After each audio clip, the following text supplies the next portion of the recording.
Hello again, this is Greg Clinton. In this presentation I'm going to speak with you about the review of the related literature.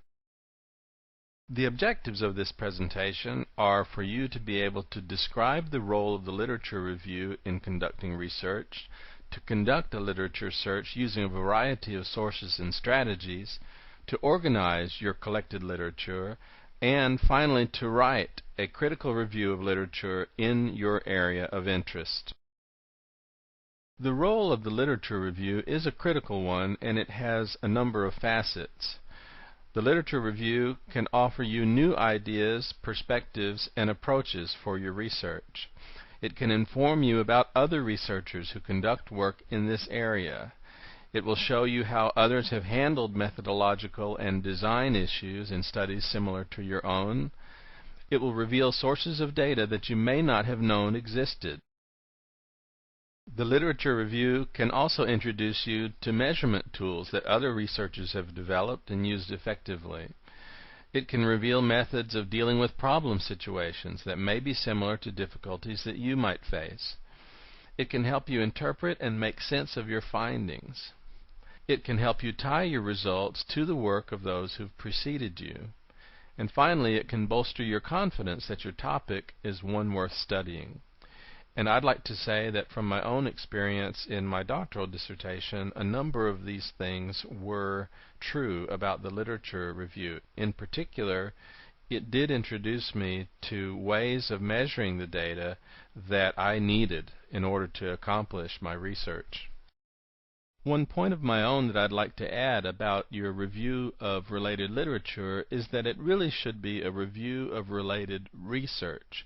And that is that there's a difference between a research report and other journal articles. And these other articles may be theoretical papers, conceptual pieces, or practitioner-oriented papers. And these other scholarly writings can be quite valuable, but they do not qualify as research reports. A research report actually describes a research project, presents data, and gives some interpretation of the data. A research report should also be published in a peer-reviewed journal in order to have the kind of credibility that you will want your literature review to have. So you should be aware that there are many journal articles out there that do not meet these criteria. And your review of literature should be heavy on research reports and light on other literature. And it's easy to recognize why this would be important. If you put yourself in the shoes of those who would read your work, you'll want them to have confidence in the basis for your research and in the rationale that you build up based on what has gone before you. And also for your own benefit, you'll want to draw upon actual research as much as possible rather than the theories and the opinions of others, because theories and opinions and best practices according to different individuals are easy to come by. Actual research that has been conducted well and presents real data is much harder to come by. And so you'll find that there are many more of these non-research report articles that are out there, and you do have to sift through and look for the ones that actually do present data and can be of the most benefit to you. This is not to say that you should exclude everything from your literature review that isn't a research report. Sometimes there are particularly seminal works that set up a theoretical basis or a theoretical framework within which you understand what you're trying to accomplish.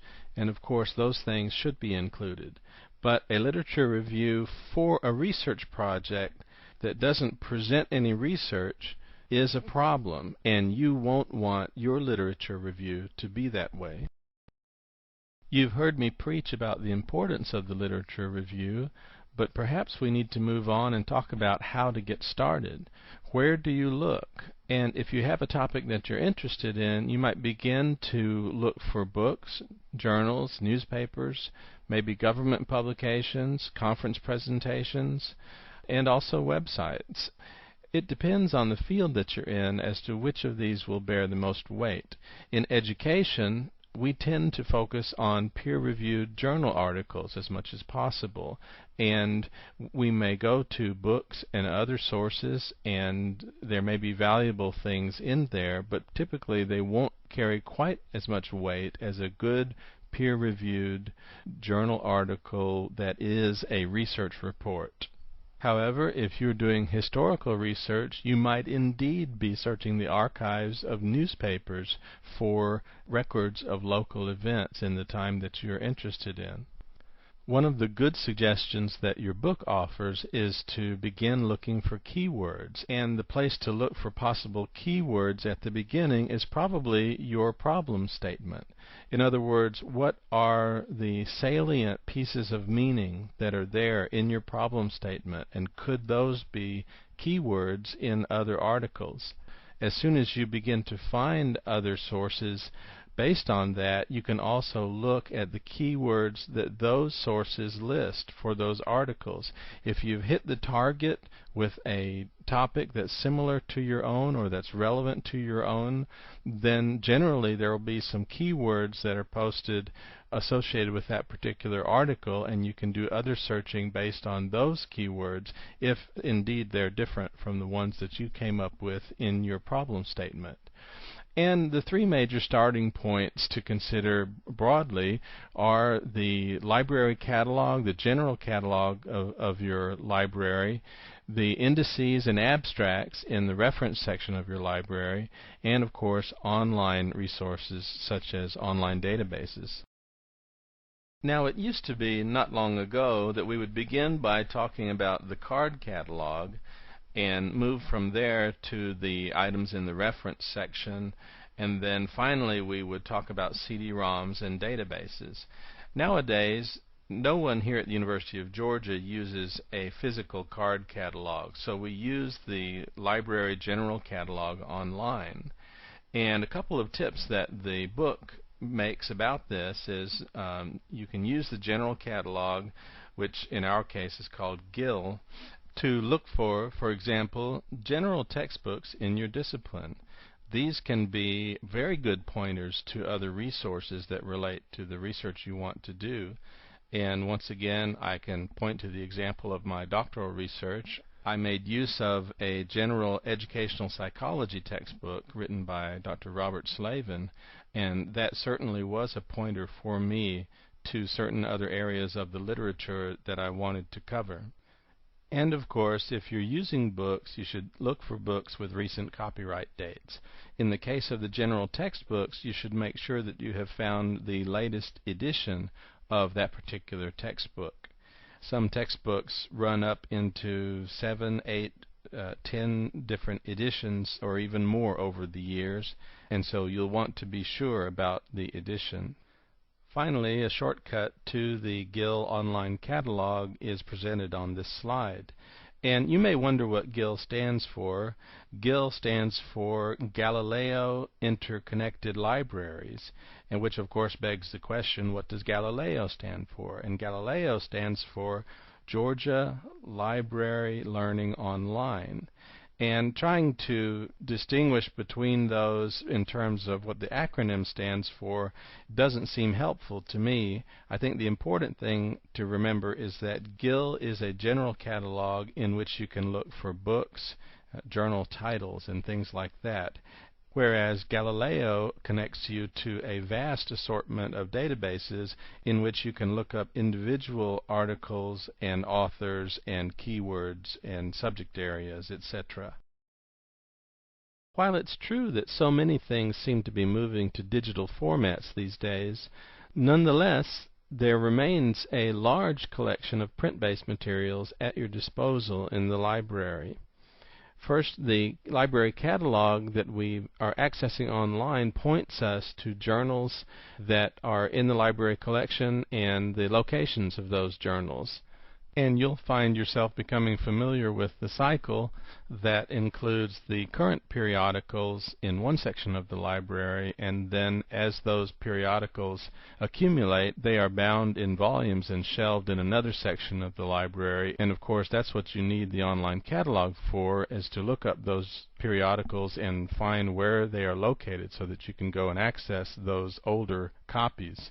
And some journals or periodicals, of course, make their way into microform as a more efficient storage mechanism. And note that in the reference section there are a number of print-based indices that list articles and research reports in various fields. Also, there are collections of abstracts. And that brings us back to using online databases.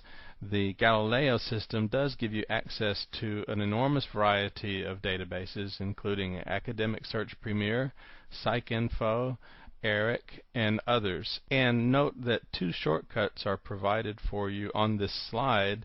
One is a link to Galileo itself, where if you're on campus you should be able to log in a fairly straightforward manner, and if you're off campus you'll need to use your MyID and go and get the password for off-campus access. But that will bring you into Galileo, as we've shown you in another presentation, and this is a shortcut to that. The other shortcut is to a place where you can search to see if electronic copies of journal articles are available. Increasingly here in Georgia, we are adding electronic copies of articles that are being made available by contract or whatever arrangement from the publishers. It is still a bit of a hit or miss process, but whenever you find a source that you're looking for, you can check, and there is a link there in from within Galileo. When you get your search results, you can check to see if an electronic copy of the entire article is available, and sometimes it is. Many times for free, sometimes for a price, because there are some vendors who provide this service. But that second link on your slide there is a link directly to a search for electronic journals. Other strategies for finding relevant literature would include government publications. Even in the area of education, where we want so much to emphasize the peer-reviewed research reports, we also might need, for example, texts from No Child Left Behind legislation or state performance standards for the K through 12 schools. And there's also the World Wide Web, and as I've said earlier, one should use the Internet with caution. It is a great way to find things that point you to more credible sources, but most often what you do find directly on the Internet are unverified sources of information. And finally, once again, the citations and reference lists of those who've gone before you can be a great resource. And note that we're not really talking about just the reference lists, but we're talking about reading an article, and when the author makes a point that seems important or particularly useful to you, and you see a citation, then go back to the reference list and get that citation and look that item up and try to track down this point that this author is making and see if you can get to the source and become familiar with the credibility of that point. And be mindful, as the authors of your book point out, that sometimes the author that you're reading may have mishandled what he is citing from another source, and when you go to that original source, you may find that what this author was saying isn't really what that original author was trying to say. So part of the process is simply verifying whether that original source will actually be useful to you or not. And therefore the bottom line in any of this is, if you haven't read it, don't cite it. The book gives several tips for using your time well at the library, and the first one of these is to go to the library armed with data gathering tools. One of the bottom lines of this is that if you have a laptop computer available to you, you should certainly bring it with you to the library and use it as a vehicle for recording the things that you find. You should also identify the materials you want to read and determine whether your library has them. And this is a bit of a process, if it's possible to keep track of the specific searches you conduct, that is all to the good. And let your computer make lists for you whenever possible. And this might involve using EndNote software or RefWorks or another vehicle for accumulating references and citations. You also should check the holdings for the books and journals that you've identified. And I want to say at this point that the more you can front load this before you actually go to the library, the better. I would spend time at home or at my office searching the databases, both the Gill catalog and the various databases I can get through Galileo, and tracking down the sources that I'm looking for. Once I have those things, I can keep track of them, and I can have an organized plan for when I arrive at the library. Once again, if you've done all that you can before coming to the library, then it's time to come into the building and to track those sources down. In the method the book describes, you would record basic information as you read each source. You would go through a particular source and make note of things that are useful to you, record passages, record page numbers and authors and so on. And there is a little form that is based on the low-tech version of this, the index card version of this, that's in figure 4.2 in your chapter. However, I would point out that it does take time to read through the materials that you might use as source items for your literature review. What I like to do is to go ahead and have the funds available on my UGA ID card and make photocopies of articles and of passages in other materials. As I understand it, fair use does allow you to make copies for study purposes in this kind of fashion.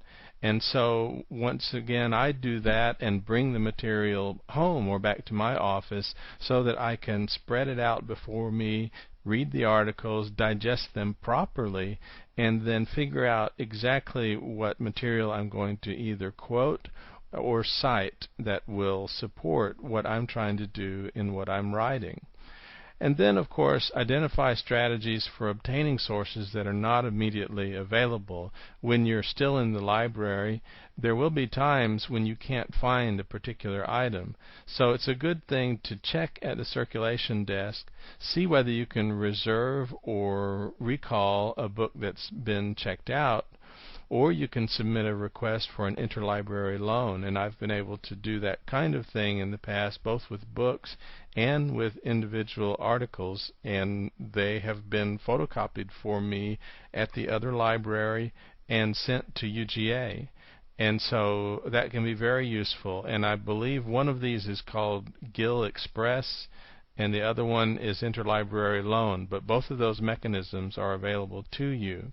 You can order books, of course, if you're able to, or you can use an online document delivery service such as ProQuest Digital Dissertations or ERIC Document Reproduction Service or Ingenta, and these vendors have links that will appear when you are searching and finding an item and looking at your options. The option of using this vendor will usually appear as a link that you can follow, and you can check their pricing and their terms. It's a good idea to have a strategy for organizing your materials when you're working on a research project, and in particular for the literature review. Creating your own computer databases is an option that has become increasingly available to us as university students in recent times. At the University of Georgia, EndNote and RefWorks are both available for free to students. These programs can be downloaded and installed on your personal computer, and there are training services available through links from the UGA Library's homepage. Another thing that the book talks about at this point in the chapter is knowing when to quit. And this is actually something that can be quite difficult. I think that the idea of looking for repetitive patterns in the things that you're finding is a good one, but ultimately you would do well to check with your advisor or your instructor, let them see your progress, and get some sense from them about how things are going with your literature search.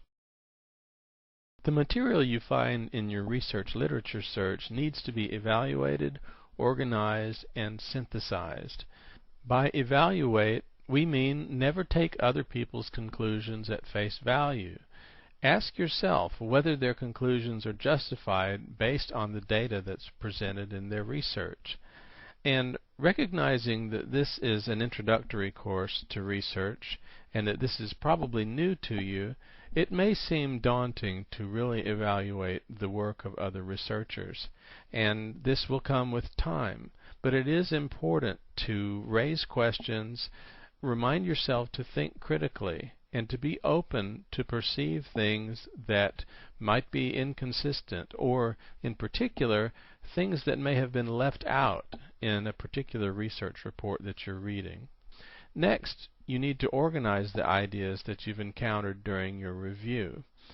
Your research literature review should read like a narrative.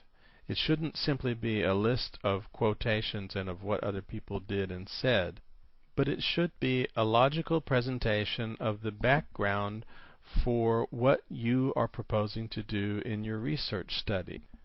There will often be categories of research articles that come together and that should be discussed together because they address particular facets of the issues that are involved in the research that you're trying to accomplish. Finally, you should synthesize what you've learned from your review.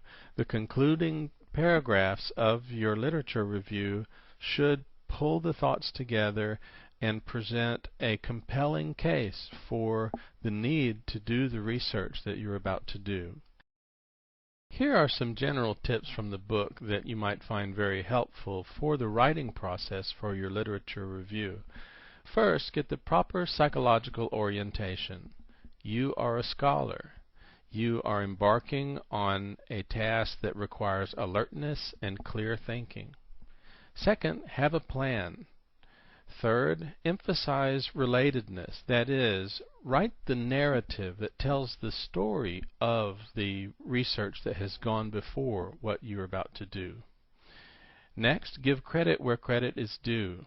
By all means, do not allow yourself to slip into plagiarism, using the work of others and not properly giving them the citation that they deserve. Next, review the literature, don't reproduce it. Once again, write that narrative, don't simply assemble blocks of text together. Summarize what you have said.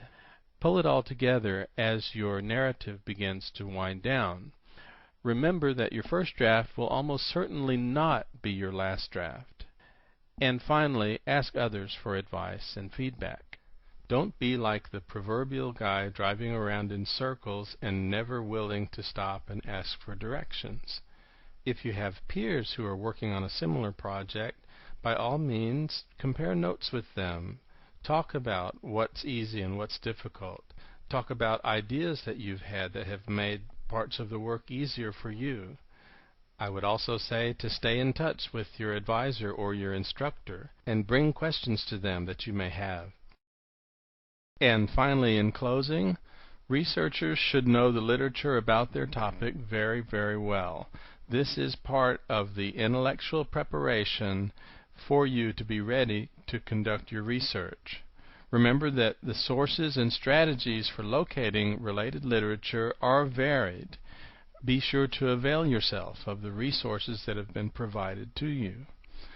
Organize the information you have collected and create, if possible, your own computer database in a way that works well for you. And finally, remember that your task is to evaluate, organize, and synthesize the literature.